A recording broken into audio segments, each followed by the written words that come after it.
তো যাই হোক, আমরা ঈমান ভঙ্গের কিছু কারণ নিয়ে আলোচনা করলাম। এই মুহূর্তে আমরা বিদআত এবং সুন্নাহর পরিচয় এবং পার্থক্য নিয়ে সংক্ষেপে আলোচনা করব ইনশাআল্লাহ। এই বিষয়গুলো নিয়ে বিস্তারিত আলোচনা আমরা পরবর্তী আমাদের বিস্তারিত কোর্সে করব ইনশাআল্লাহ। যেহেতু সময় খুব কম, আমরা সংক্ষেপে এই বিষয়গুলো নিয়ে একটু আলোচনা করব ইনশাআল্লাহ। সুন্নাহর সংজ্ঞা এবং সুন্নাহর মর্যাদা। সুন্নাহর সংজ্ঞা, সুন্নাহর সংজ্ঞা হলো আল্লাহর রাসূল সাল্লাল্লাহু আলাইহি ওয়াসাল্লাম যেই কাজ করেছেন, আমাদেরকে করার আদেশ দিয়েছেন কিংবা উৎসাহ দিয়েছেন, সেগুলোই হলো সুন্নাহ। এটার অনেক বিস্তারিত ব্যাখ্যা আছে, উদাহরণ দিয়ে বলা যেতে পারে বিভিন্ন কিছু। আমরা সেই দীর্ঘ ব্যাখ্যার দিকে এখন যাচ্ছি না, সংক্ষেপে সাদামাটা ভাবে আমি বিষয়টা আপনাদেরকে বলে দিচ্ছি। আচ্ছা, এরপর বিদআতের অর্থ এবং বিদআতের ধরন কি। বিদআত কাকে বলে? বিদআত বলা হয় হলো দ্বীনের মধ্যে নতুন কোনো কিছু সংযোজন করা, দ্বীনের অংশ হিসাবে। যেমন কিছুদিন আগে আমরা দেখেছি, মানে কয়েকদিন আগে 12ই রবিউল আওয়াল গেল। তো 12ই রবিউল আওয়াল ঈদে মিলাদুন নবী হিসাবে স্বীকৃত। এই যে 12ই রবিউল আওয়ালকে ঈদে মিলাদুন নবী হিসাবে স্বীকৃত করা এবং এই ঈদটাকে একটা ঈদ মনে করা, দ্বীনের অংশ মনে করা, এটা সম্পূর্ণ বিদআত, কোনো সন্দেহ নেই। ঠিক একই রকম ভাবে ইসলামের বিরুদ্ধে নতুন যে ইসলামের মধ্যে ইসলামের যে কোনো বিধানের ক্ষেত্রে নতুন যে কোনো কিছু যুক্ত করা, সংযুক্ত করা দ্বীনের অংশ হিসাবে, সেটাই হলো বিদআত। তো এটা তো আরো লম্বা আলোচনার বিষয়, অনেক উদাহরণ দিয়ে অনেকভাবে এটা বোঝার ব্যাপার। এবং এটা শুধু আসলে একতরফা বললে আপনাদের ধারণাটা ক্লিয়ার হবে না। বিভিন্ন আমাদের সমাজে যে বেদাত গুলো প্রচলিত আছে সেগুলো নিয়ে আলোচনা করতে হবে সময় নিয়ে, কোনটা কি কারণে বেদাত গুলো সেগুলো আলোচনা করতে হবে। এগুলো আমরা আমাদের যে 2 মাস মেয়াদী যে আকীদা কোর্সটা সেখানে আমরা আলোচনা করবো ইনশাআল্লাহ। এরপর বিদআতের ক্ষতি কি এবং এটার ভয়াবহ পরিণতি কি।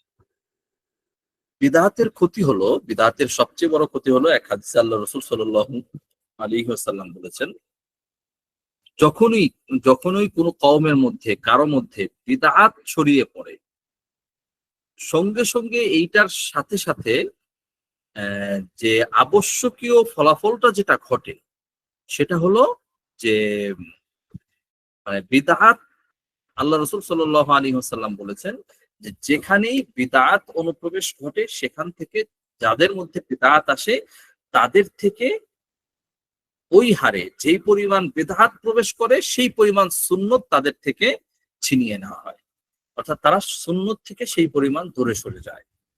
এটা হলো বিদআতের প্রতি। আরো অনেক মারাত্মক ধমকি আছে, আল্লাহ রাসূল সাল্লাল্লাহু আলাইহি ওয়াসাল্লাম ধমকি দিয়েছেন। এক হাদিসে আছে আল্লাহ রাসূলের কিয়ামতের দিন আল্লাহ রাসূল সাল্লাল্লাহু আলাইহি ওয়াসাল্লাম হাউজে কাউসারে যখন উম্মতকে পানি পান করাতে থাকবেন, সেই পানি পান করানোর সময় কিছু মানুষ আসবে, তখন আল্লাহ রাসূল সাল্লাল্লাহু আলাইহি ওয়াসাল্লাম তাদেরকে পানি পান করাতে চাইবেন, ফেরেশতারা তার এবং আল্লাহ রাসূলের মাঝে পর্দা দিয়ে দিবে, আড়াল দিয়ে দিবে। আল্লাহ রাসূল সাল্লাল্লাহু আলাইহি ওয়াসাল্লাম বলবেন, কি ব্যাপার, কি হলো, তোমরা আমার উম্মতকে কেন আমার কাছে আসতে দিচ্ছ না, কি হলো? এটা ফেরেশতারা বলবে। তখন আল্লাহ রাসূল সাল্লাল্লাহু আলাইহি ওয়াসাল্লাম এই কথা বলার পর ফেরেশতারা বলবে যে আল্লাহ রাসূল, যে এরা তো হলো ওই সমস্ত মানুষ যারা আপনি দুনিয়া থেকে চলে যাওয়ার পরে আপনার দ্বীনের মধ্যে নতুন কিছু সংযোজন করেছে, দ্বীনের অংশ না এমন বিষয়কে দ্বীন মনে করে তারা অনুসরণ করেছে। আল্লাহ রাসূল সাল্লাল্লাহু আলাইহি ওয়াসাল্লাম এই কথা শোনার পর বলবেন, সুহকান সুহকান লিমান গায়্যারা বাদি, সাবধান, দূরে হয়ে যাও, দূর হয়ে যাও আমার থেকে, আমার পরে যারা দ্বীনের মধ্যে, আমার রেখে যাওয়া দ্বীনের মধ্যে পরিবর্তন করে ফেলেছো, তোমাদের জন্য আমার এই হাউজে কাউসারের পানি নয়। তো এটা হলো বিদআতের ক্ষতি। আর অনেক মারাত্মক ধমকি কোরআন হাদিসে বর্ণিত আছে। আচ্ছা, এরপর রাসূল সাল্লাল্লাহু আলাইহি ওয়াসাল্লাম এবং সাহাবায়ে কেরামের আমল অনুসরণের গুরুত্ব, এটা অনেক লম্বা আলোচনার বিষয়। আমরা সংক্ষেপে শুধু বলছি যে আপনি সঠিক পথে আছেন কিনা।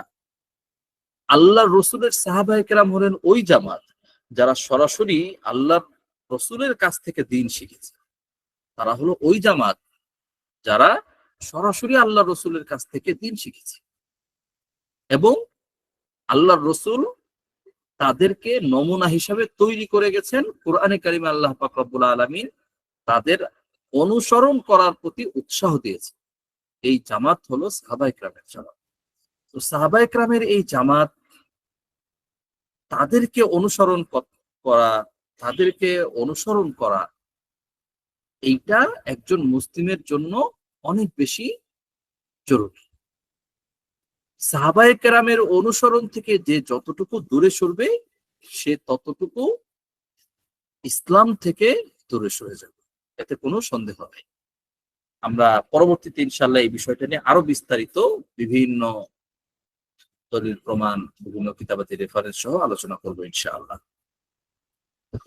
তো এরপর আহলুস সুন্নাহ ওয়াল জামাআহ এর পরিচয়। আহলুস সুন্নাহ ওয়াল জামাত এই নামটা কোত্থেকে আসলো? আল্লাহ রাসূলের হাদিস থেকে এসেছে।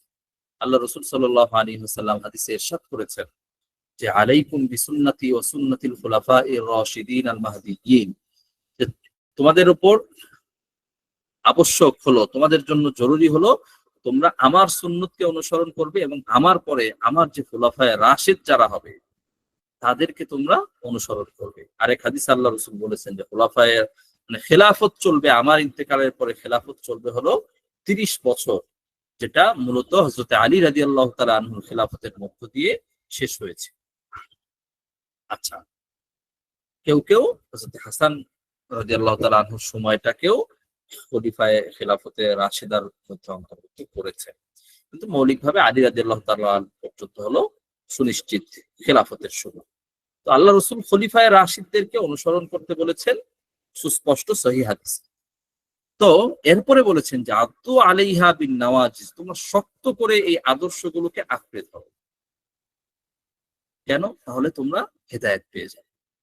আচ্ছা, এরপর আল্লাহ রাসূল সাল্লাল্লাহু আলাইহি ওয়াসাল্লাম, এইটা পর আল্লাহ রাসূল বলেছেন, সাহাবায়ে কেরাম জিজ্ঞেস করেছেন আরেক হাদিসে আল্লাহ রাসূলকে যে আল্লাহর রাসূল, যে আমরা কি করব আপনার ইন্তেকালের পরে? বিভিন্ন সময় বিভিন্ন ইখতিলাফ হতে পারে, বিভিন্ন ঝামেলা হতে পারে, তখন আমরা কি করব? তখন আল্লাহ রাসূল সেই হাদিসেও বলেছেন যে আলাইকুম বিসুন্নতি ওয়া সুন্নাতিল খুলাফায়ে রাশিদিন, যে এবং আরেক হাদিসে বলেছেন মা আনা আলাইহি ওয়া আসহাবি, তোমরা অনুসরণ করো। কিছু হাদিসে এসেছে খুলাফায়ে রাশিদদেরকে অনুসরণ করার কথা, আর কিছু হাদিসে এসেছে যে আমি এবং আমার সাহাবায়ে কেরাম যেই আদর্শের উপর আছি সেই আদর্শকে তোমরা অনুসরণ করো, বাস তাহলেই তোমরা সফল হতে পারবে। আচ্ছা, তো আহলুস সুন্নাহ ওয়াল জামাআহ এর সংজ্ঞা, আহলুস সুন্নাহ ওয়াল জামাআহ এই নামটা ওখান থেকেই এসেছে। আচ্ছা, এরপর এই আহলুস সুন্নাহ ওয়াল জামাআহ এর প্রধান বৈশিষ্ট্য কি? মূল বৈশিষ্ট্যই হলো কোরআন হাদিসের অনুসরণ করা, কোরআনে কারীমের অনুসরণ করা, হাদিসের অনুসরণ করা, এবং সাহাবী তাবেঈ তাদের তাদের মধ্যে ইসলামের যে আদর্শ নমুনাটা রয়ে গেছে সেটার অনুসরণ করা। এটাই হলো আহলুস সুন্নাহ ওয়াল জামাআহ এর পরিচয়। আচ্ছা, এরপর সাহাবায়ে কেরাম এবং সালাফে সালিহিনের পথ অনুসরণ, এইটা আহলুস সুন্নাহ ওয়াল জামাআর গুরুত্বপূর্ণ কাজ। যে আহলুস সুন্নাহ ওয়াল জামাআহ যারা, তারা সাহাবায়ে কেরাম এবং সালাফে সালিহিন তাদের পূর্ণ আনুগত্য তারা করে থাকে। আচ্ছা, এরপর অন্যান্য ফিরকা ও ভ্রান্ত মতবাদের সঙ্গে পার্থক্য। আহলুস সুন্নাহ ওয়াল জামাআর পরিচয় হলো যে তারা কোরআন হাদিস বিরোধী যত আকীদা আছে, চিন্তা ভাবনা আছে, মতামত আছে, আদর্শ আছে, সেগুলোকে তারা, সেই সকল চিন্তাধারা, মতামত, আদর্শ, সেগুলোকে তারা প্রত্যাখ্যান করে এবং সেগুলোকে তারা প্রত্যাখ্যান করে এবং সেইগুলোর খণ্ডন করে, তারা সেগুলোর বিরুদ্ধে তারা অবস্থান গ্রহণ করে। আচ্ছা, এরপর আমরা যদি বলি ঐক্য এবং সঠিক আকীদা রক্ষায় আহলুস সুন্নাহ ওয়াল জামাআর ভূমিকা, তো এই ক্ষেত্রে তো আহলুস সুন্নাহ ওয়াল জামাআর ভূমিকা অনেক বেশি। যুগে যুগে আহলুস সুন্নাহ ওয়াল জামাআর অনুসরণকারী যারা, তারাই মূলত যুগ যুগ ধরে যত ফিতনা, যত বাতিল ফিরকা আছে, সেইগুলোর বিরুদ্ধে তারা দাঁড়িয়েছে। তো এখন এই যে আহলুস সুন্নাহ ওয়াল জামাত, এই এখন আহলুস সুন্নাহ ওয়াল জামাত, এটা শুধু নাম দিয়ে হবে না। যে কেউ যদি নাম রেখে দেয় যে আমি আহলুস সুন্নাহ ওয়াল জামাত, তাহলেই কিন্তু হবে না। কোরআন হাদিসের আলোকে, কোরআনের আলোকে, হাদিসের আলোকে যারা আহলুস সুন্নাহ ওয়াল জামাত হওয়ার যে মাপকাঠিগুলো আছে, এই মাপকাঠিগুলো, এই ভিত্তিগুলো যাদের মধ্যে পাওয়া যাবে, তারাই মূলত হবে আহলুস সুন্নাহ ওয়াল জামাতের অংশ। এরপর হলো সঠিক আকীদা রক্ষার উপায়। সঠিক আকীদা কিভাবে আমরা হেফাজত করতে পারবো? দেখেন, আমরা মুসলমান, তো আমরা বুঝি যে আকীদাটাই হলো আমাদের জীবনের সবচেয়ে গুরুত্বপূর্ণ। আকীদা যদি ঠিক না থাকে তাহলে আমার সবকিছু বেকার হয়ে যায়। এই জন্য আমাদেরকে আকীদাটা অনুসরণ করতে হবে, সঠিক আকীদাটা ধারণ করতে হবে। এখন এই আকীদাটা রক্ষার উপায় কি হবে? এটা রক্ষার উপায় হলো কুরআন এবং আমলযোগ্য হাদিসকে আকীদার মূল উৎস হিসাবে গ্রহণ করতে হবে। কুরআন এবং আমলযোগ্য হাদিস। দেখেন, হাদিসের অনেক প্রকার ভেদ আছে, সহিহ, হাসান, জয়ীফ, বিভিন্ন ভাগ আছে। তো আমাদের অনেকের একটা ভুল ধারণা যে শুধু সহিহ হাদিসের উপরে আমল করা যায়, অন্য কোনো হাদিসের উপরে আমল করা যায় না। সম্পূর্ণ ভুল ধারণা। তো এই ক্ষেত্রে ব্যাখ্যা ইত্যাদি আছে, এটা ভিন্ন আলোচ্য বিষয়, আমরা সেদিকে যাচ্ছি না। তো কোরআন এবং আমলযোগ্য হাদিস, এইগুলোকেই আকীদার মূল উৎস হিসাবে গ্রহণ করতে হবে। এইগুলো থেকে এই সমস্ত মাধ্যমে যা সাব্যস্ত হবে, শুধু সেগুলোই আকীদার ক্ষেত্রে গ্রহণযোগ্য হবে। কিয়াস করা, ইজতিহাদ করা, এইগুলো আকীদার ক্ষেত্রে কার্যকর না।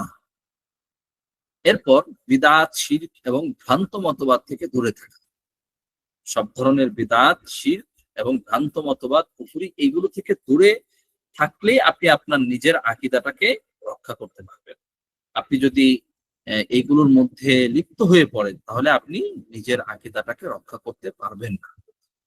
এরপর হলো উলামা ইকরামের ব্যাখ্যা এবং সালাফে সালেহিনের পথ অনুসরণ করবেন। আপনি উলামা ইকরামের ব্যাখ্যা অনুসরণ করবেন এবং সালাফে সালেহিনের পথ অনুসরণ করবেন। এটাই হলো সহিহ আকীদা রক্ষার উপায়। এরপর নিয়মিত ঈমান তাজা করা এবং আমল পরিশুদ্ধ করার চেষ্টা করা। আপনি একজন মুসলিম হিসাবে আপনার আমল নিয়মিত, নিজের মধ্যে আপনার আমল যেন তাজা হয়, এটার জন্য ব্যবস্থা নিতে হবে। এবং আপনার মধ্যে যেন আমলের জজবা দিনকে দিন বাড়ে, এইটার জন্য আপনাকে আল্লাহ ওয়ালাদের সোহবতে যেতে হবে। আপনাকে যারা গুনাহ থেকে বেঁচে থাকতে পারেন তাদের কাছে গিয়ে বেশি সময় ব্যয় করতে হবে। বিভিন্ন ধরনের হক্কানি সঠিক যত মেহনত আছে, সেই সকল মেহনতের সাথে নিজেকে যুক্ত করে রাখতে হবে। বিজ্ঞ আল্লাহ ওয়ালা উলামা ইকরামের সোহবতকে নিজের জীবনের জন্য আবশ্যকীয় করে নিতে হবে। এরপর হলো আল্লাহর কাছে দোয়া করা। বেশি বেশি করে আল্লাহর কাছে দোয়া করতে হবে। আল্লাহ পাক রব্বুল আলামিন যেন আমাকে, আমাদেরকে হেফাজতের উপরে, হেদায়েতের উপরে রাখেন। আল্লাহ যেন সব ধরনের গোমরাহি থেকে হেফাজত করেন, এইটার জন্য খুব বেশি বেশি করে আল্লাহ পাক রব্বুল আলামিনের কাছে দোয়া করতে হবে। আচ্ছা, এরপর হলো বিজ্ঞ আলেমদের সোহবত গ্রহণ করা। দেখেন, এখানে এটাও একটা গুরুত্বপূর্ণ যে বিজ্ঞ আলেম হওয়া মানে, আমরা ক্লাসের শুরুতে আলোচনা করেছিলাম যে আপনি মাসআলা মাসাইল এবং দ্বীনি যে কোনো বিধিবিধান জানতে হবে বিজ্ঞ ওলামা ইকরামের কাছ থেকে। যদি বিজ্ঞ ওলামা ইকরামের কাছ থেকে শিখেন, তাহলে আপনার শিক্ষাটা সঠিক হবে। আর যদি আপনি এমন ব্যক্তিদের কাছ থেকে শিখেন যাদের নিজের জানাশোনাটাই দুর্বল, তাহলে আপনার জানাশোনাটা ভুল হবে, আপনি নিজেও গোমরা হবেন। আপনি হয়তো মনে করবেন যে অনেক আমল করে ফেলেছি, কিন্তু দিন শেষে দেখা যাবে আপনার আমলের খাতা শূন্য। আল্লাহর কাছে দাঁড়িয়ে দেখবেন আপনার আমল কিছুই নাই, সব বেকার হয়ে গেছে। তো এই জন্য বিজ্ঞ ওলামা ইকরামের সোহবতটা অত্যন্ত জরুরি। এরপর হলো ইলম অর্জনে অবিচল থাকা। আপনি ধারাবাহিকভাবে ইলম অর্জন করে যেতে থাকতে হবে, কারণ আপনার তো শিখার শেষ নাই। একজন মুসলিম হিসাবে ন্যূনতম যে জিনিসগুলো আপনার দরকার, সেই সবগুলো জিনিসও হয়তো আপনার শিখা হয়ে ওঠে নাই। তো এই জন্য আমরা যদি চাই আমাদের ঈমান আকীদাকে হেফাজত করতে, তাহলে আমাদেরকে এই কাজগুলো অবশ্যই করতে হবে। এবং এই কাজগুলো যদি আমরা করি, তাহলে আমরা আমাদের ঈমান আমলকে হেফাজত করতে পারবো।